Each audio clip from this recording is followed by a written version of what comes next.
താരസംഘടനയായ അമ്മയെ നയിക്കാൻ പെൺകരുത്തൊരുങ്ങിയത് 2025-ൽ. നാനാഭാഗത്തു നിന്നും ഉയർന്നു വന്ന ആരോപണങ്ങളെ അതിജീവിച്ചാണ് വനിതകൾ തെരഞ്ഞെടുപ്പിലൂടെ സാരഥ്യം ഏറ്റെടുത്തത്. പുരുഷന്മാർ അടക്കിവാണിരുന്ന താരസംഘടന അമ്മയുടെ ചരിത്രത്തിൽ ആദ്യമായി ഒരു വനിത അധ്യക്ഷ ചുമതലയേൽക്കുന്നതിന് 2025 സാക്ഷ്യം വഹിച്ചു. പ്രസിഡന്റ് സ്ഥാനത്തേക്ക് ശ്വേതാ മേനോനും ജനറൽ സെക്രട്ടറി സ്ഥാനത്തേക്ക് കുക്കു പരമേശ്വരനും എത്തിയതോടെ സംഘടനയ്ക്ക് പുതിയ മുഖം കൈവന്നു.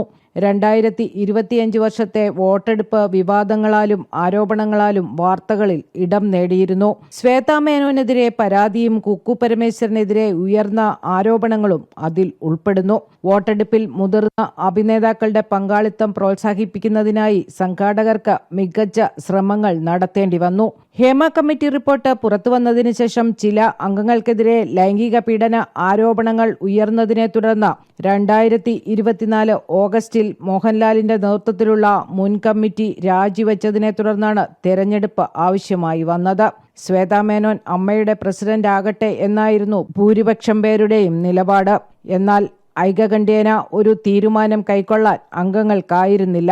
സംഘടനയിൽ പുരുഷാധിപത്യം നിലനിൽക്കുന്നു എന്ന ആരോപണവും ഇതിനിടെ ഉയർന്നിരുന്നു. ഹേമ കമ്മിറ്റി റിപ്പോർട്ടിൽ ആടിയുലഞ്ഞ അമ്മയെ നയിക്കാൻ വനിതാ മുഖങ്ങൾ വരുന്നു എന്നത് ഏറെ പ്രത്യേകതയായാണ് വിലയിരുത്തപ്പെടുന്നത്.